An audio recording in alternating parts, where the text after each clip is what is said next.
Kapulisan sa syudad ng Bacolod nagpatigayon sa isa ka indignation rally kadungan sa ika-51 katuig nga founding anniversary sang CPP-NPA subong adlaw. Yaring balita ang aton gintutuka.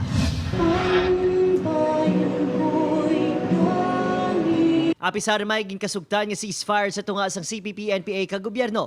On full alert sa gihapon ng kapulisan sa Bacolod ilabi na nga 51st founding anniversary sang hublag subong adlaw. Isa ka indignation rally sa Fountain of Justice ang ginpatigayon upod na pila ka mga anay rebelde. Aware na kamo, magpabalo na kamo sa inyong anak, damo gina sila mga organisasyon dara ko ginatupod. Apang sunod sa BCPO, wala sang dapat kakulbaan ang publiko bangod. Wala nakabakasyon ng kapulisan na pisar nga Christmas season. Na-counter lang namon ang ilang mga pagpatalang.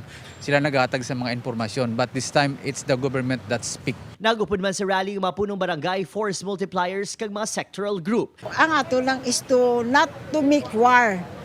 May hatag lang kita nga peace man para sa ila eh. Mas aktibo nga kampanya kontra CPP-NPA ang ginpatigayon matapos ang raid sa mga ginapatihan NPA training center sa syudad.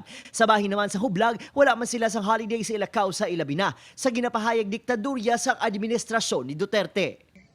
Sa mga unit militia sa pag-untat sa opensiba, pero active defense mode ini para bantayan ang anuman nga patraidor, isang tropa sa gobyerno. Wala nagahatag sang kumpiyansang katapos ang kapulisan sa rehiyon matapos ang pagpalupok sang EID sang makatapos ang CPP-NPA sa Banwa sang Tubungan sang Lunes. Tuhod sini nagbutang sa mga barikada ang mga police station sa mga Banwa ilabi na sa mga ginakabing nga NPA infested areas.